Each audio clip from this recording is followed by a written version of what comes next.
You know, they're beautiful. Just beautiful. It's one of the most beautiful places on earth. This place is like second to none when it comes to beauty. Beautiful, beautiful part of our country. It's a wonderful spot.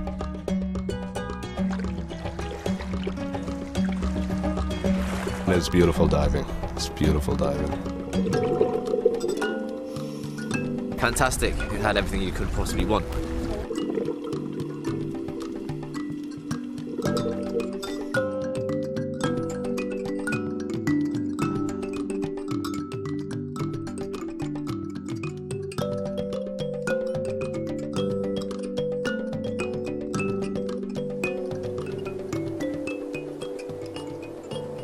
We're in the Joulters, and this is Joulter Cays where we're at right now. And these are some of the flats that we usually fish for bones. We got a lot of fish.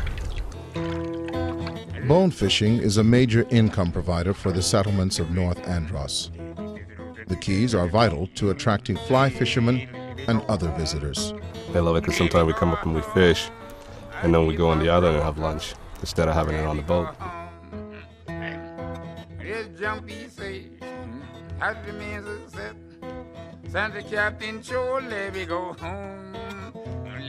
Just imagine having jet skis going through these flats. That would not be good. Small, long-term developments with low impacts are the key to growing the region's economy. The flats and mangrove creeks are excellent nurseries for a wide variety of marine species, like this juvenile lemon shark. And bones, as they are called, aren't the only sport fish.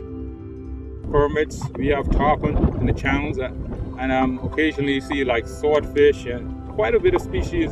Yeah, baby. Wow, look at him go. He makes it look so easy.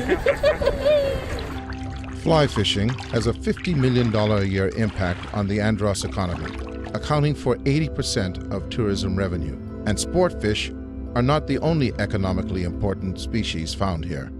Jacks, snappers in the channels. You have a lot of folks who depend on making a living, not just being a guide. You have folks who comes out fishing, collecting conchs. We do a lot of mutton snapper fishing, a lot of lane snapper fishing.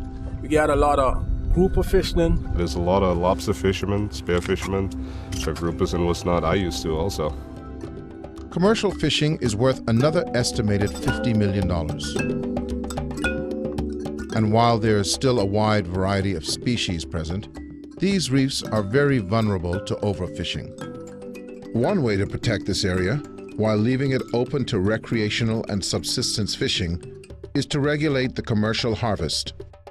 To find out just how bountiful these waters are, the Bahamas National Trust conducted a rapid ecological assessment, or REA.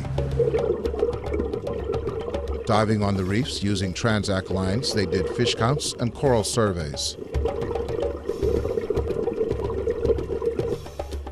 The results were both encouraging and well documented.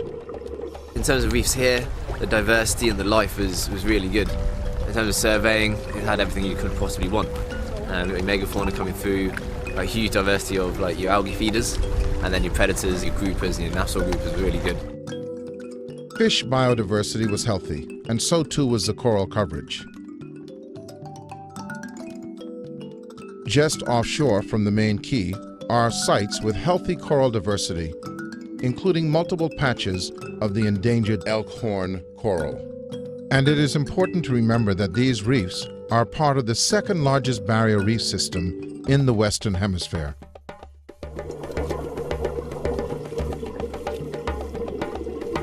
BNT staff participated in reef surveys and land-based bird counts. The vast tidal sandflats of these keys provide foraging grounds for a wide variety of shorebirds and wading birds. During the REA, it was found that the populations were strong. Today, surprisingly, we have a large number of red knots that are just passing through to go to South America to winter.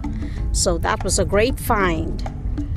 They're just feeding and happily moving from one puddle to the next. These tiny shorebirds travel over 9,000 miles, using the Joulters to rest and feed. Protecting these keys, as well as other major stopovers like Delaware Bay, are critical to the recovery of the red knot. Thousands of other shorebirds, at least 15 other species, come to the well-preserved and isolated Joulter Cays. It is now known that 2% of the entire population of short-billed dowitcher winter here. Making fun of me falling down?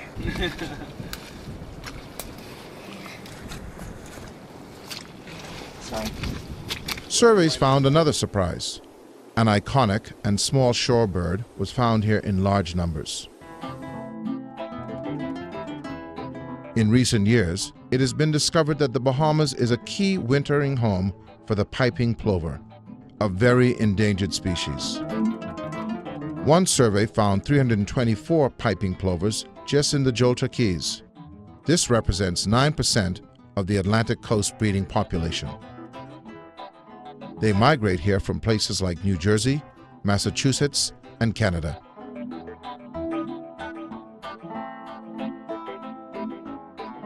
There are so many birds here that the Bahamas has already declared the Joulters, using BirdLife International criteria, as an important bird area. Now, it just needs to be officially protected for these oyster catchers and the many other species that call the Joulters home. It's just a wonderful area for birding. Here on the Joulters, you have a wide variety of habitats. You have the tidal flats, sand flats for the shorebirds, and you have the mangroves and the coppice for the white-crowned pigeons and several other species of land birds. The mix of wetlands, coppice, and isolation make the Joulters perfect for nesting white-crowned pigeons.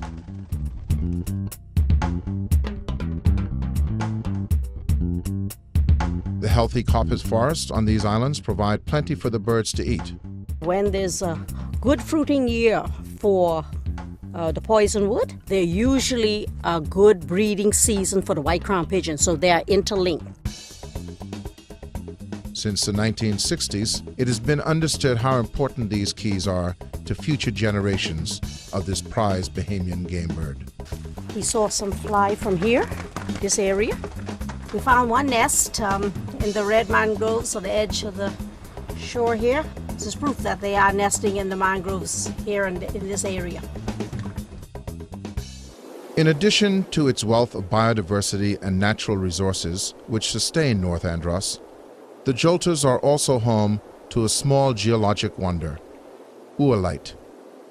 Here you can see the oolitic sand compared to the bits of shell. It is smooth, it's not coarse and grainy. Yeah, here we have this oolitic sand, which is a rare sand. It isn't found all over the world. A few places in the world it can be found.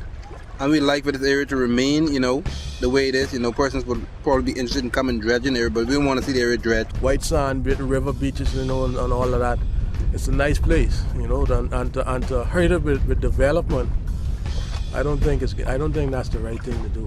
When you talk about diversity, it's not just, some persons would think that it's about birds or it's just about fish, but all these species basically coexist in this area.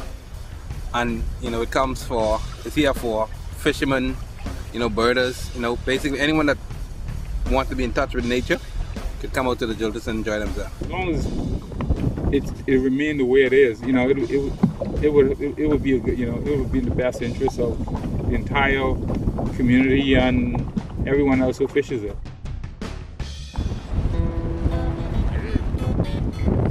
Fish on.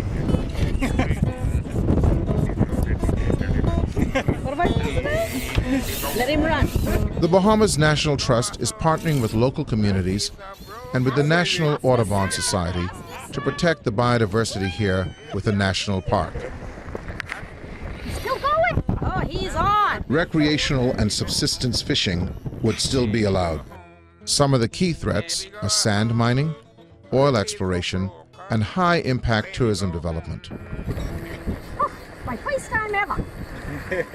Learn more by visiting the Bahamas National Trust in person or online, and find out how you can make a financial contribution to the protection of this site. And please email letters of support to bnt@bnt.bs with the Joulter Cays in the subject line.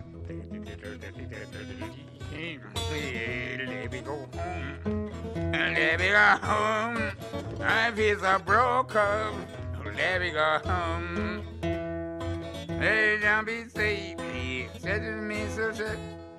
And the captain sure let me go home. Let me go home. Let me go home. I feel so broke up. Let me go home.